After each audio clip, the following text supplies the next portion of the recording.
Voici maintenant une autre méthode de factorisation qu'on utilise quand on a, ou plutôt quand on est en présence d'un trinôme carré parfait. Pour les autres méthodes de factorisation de la séquence SN, bien entendu, je vous rappelle que vous pouvez dans la description de cette capsule-ci voir des références aux autres méthodes de factorisation.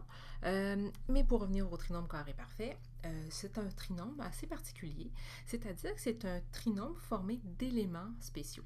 Dans le sens où, quand on a ces termes-là qui forment notre trinôme, eh bien, ça nous permettra de le factoriser assez rapidement.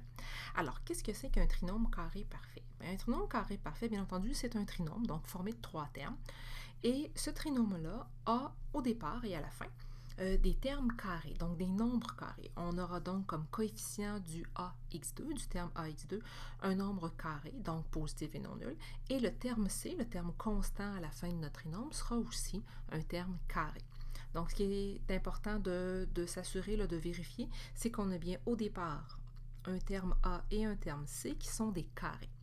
Et le terme B qui est dans le centre, donc le terme B qui est le coefficient du terme BX, eh bien, ce coefficient-là est toujours obtenu de la même façon, c'est-à-dire qu'il est le résultat d'un produit entre 2, la racine de A et la racine de C. Donc, ce qu'on peut dire, et c'est ce qu'on dit souvent quand on enseigne cette notion-là, c'est que le terme, le coefficient B, c'est le double du produit de la racine des deux autres termes. Donc, le double du produit de la racine de A et de la racine de C. Maintenant, pourquoi un plus ou moins au départ ici, là? Ben parce que ça peut arriver que notre trinôme carré parfait soit formé avec des termes soit positifs ou négatifs. On le verra dans un exemple dans quelques instants, mais il faut simplement être prudent. Donc, si on observe que le coefficient B dans le trinôme de départ a comme valeur un nombre positif, et bien dans notre factorisation, on aura un signe ici positif.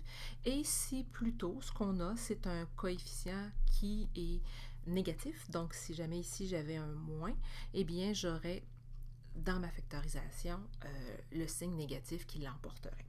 Donc on pourra voir ça dans quelques instants là, avec le deuxième exemple que je ferai. Donc j'y vais en factorisant ces différents trinômes-là. Donc, si je regarde tout d'abord mon premier polynôme, celui de gauche. Donc, j'ai x au carré plus 5x, plus 10x, pardon, plus 25. Donc, ce que j'observe au départ, c'est que le coefficient de 1x2, donc mon terme en x2, eh bien, c'est un carré. Et le coefficient à la fin, c'est aussi un carré. Donc, ce que j'ai au départ ici, c'est un carré et à la fin, un carré. Donc, ça signifie que je suis bien en présence, en tout cas, j'ai un sentiment que j'aurai devant moi un trinôme carré parfait. Et ce qu'on doit aller vérifier, c'est est-ce que le coefficient B, qui est ici 10, eh bien, est-ce que ce coefficient-là est bien le double du produit de la racine des deux autres? Donc, ici, le coefficient A, ce serait 1. Donc, la racine de 1 fois la racine de mon C, qui est ici 25. Donc, je fais ce calcul-là, je vérifie est-ce que ça fonctionne.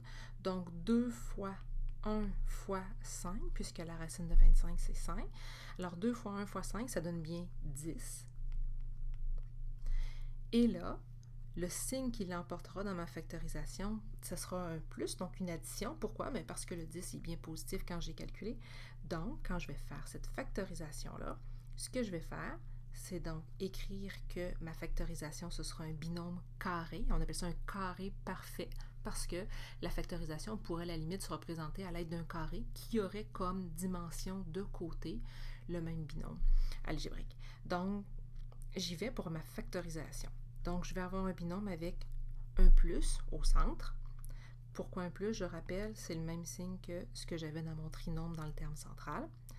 Je fais pour la première partie, donc ce qui va débuter mon binôme, la racine de AX. Alors, il ne faut pas oublier dans notre factorisation, là, c'est des termes algébriques, donc ça me prend la variable x.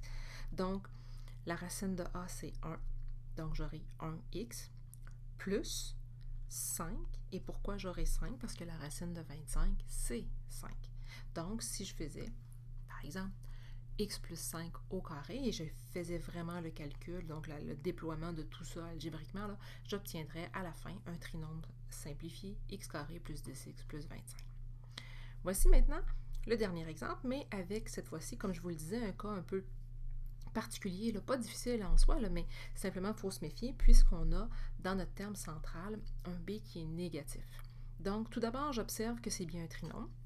Et le premier terme, c'est bien un carré. 9x2, c'est un terme carré. 100, c'est également un carré.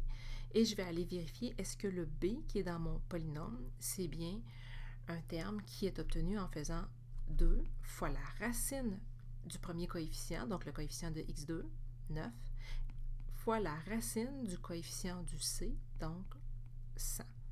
Donc, si je fais ce calcul-là, 2 fois 3 fois 10, puisque la racine de 9, c'est 3 et la racine de 100, c'est 10.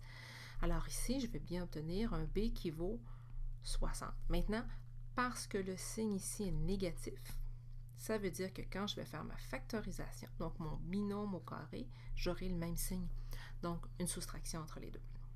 Je vais faire la racine du premier terme, donc la racine de 9x2, c'est 3x, et la racine du dernier terme, 10.